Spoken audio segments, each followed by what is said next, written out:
আমার চ্যানেলে তোমাদের সকলকে স্বাগত জানাই। আজকে যেটা বানাতে চলেছি সেটা হলো কর্ন দিয়ে একটা snacks, sweet corn fry.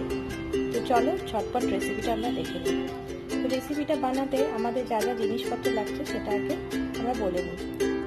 Sweet corn, ধনেপাতা, লেবু, পেঁয়াজ, কর্নফ্লাওয়ার, লঙ্কা গুঁড়ো, পরিমাণ মতো নুন এবং চাট মশলা। কড়াইয়ে আমি পরিমাণ মতো জল দিয়ে দিয়েছি। এবার আমি সুইট কর্নটাকে সেদ্ধ করব।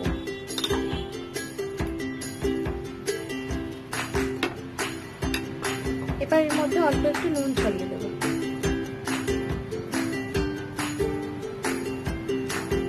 এবার মিডিয়াম তারপর একটু হাই দিয়ে আমাকে সুইট কর্নটাকে সেদ্ধ করতে হবে। আমার সুইট কর্নটা বয়েল হয়ে গেছে। এটাকে আমি ওভার বয়েল করবো না, কারণ এটাকে আমার আবার ফ্রাই করতে হবে। তাহলে এটা আবার আমি ছেঁকে নামিয়ে নিই। সুইট কর্নটা আমি ছেঁকে ভালো করে তুলে নিয়েছি।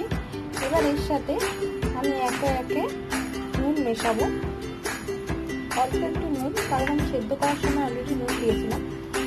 ভালো করে কর্নফ্লাওয়ারটা দিয়ে মিক্স করে নেবো। আমি কর্নফ্লাওয়ার মিশিয়ে সুইট কর্নটার সাথে ভালো করে এটাকে মেখে নেব।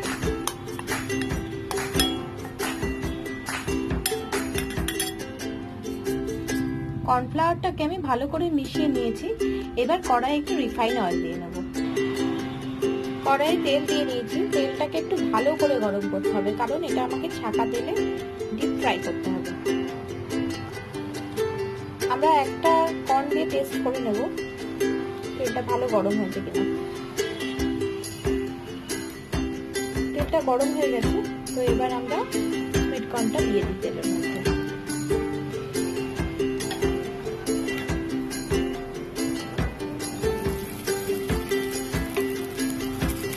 আমি সুইট কর্নগুলো ছেড়ে দিয়েছি। এবার এটাকে ফ্রাই করতে হবে। সুইট কর্নগুলো ছাড়ার সময় গ্যাসটাকে সিমে করে রাখতে হবে, আর কর্নগুলোকে এভাবে ছাড়িয়ে ছাড়িয়ে দিতে হবে, নাহলে একটা একটার সাথে গায়ে লেগে যাবে। ভাজা হয়ে গেছে। এবার এটাকে নামিয়ে নেব। আমি বেবি কর্নটাকে কড়াই থেকে তুলে নিয়েছি। এবার এর সাথে একটু লঙ্কা গুঁড়ো মেশাবো। এবার পেঁয়াজ কুচি দিব,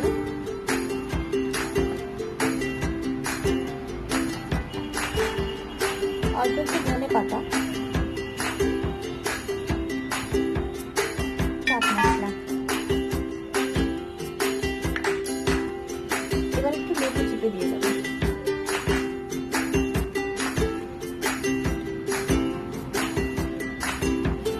এবার এটাকে ভালো করে মিক্স করে নিলেই রেডি আমার কর্ন চাট স্ন্যাক্সটা রেডি এবং সার্ভ। আপনাদের যদি রেসিপিটা ভালো লাগে তাহলে অবশ্যই কমেন্ট বক্সে জানান এবং চ্যানেলটিকে সাবস্ক্রাইব করুন। Thank you.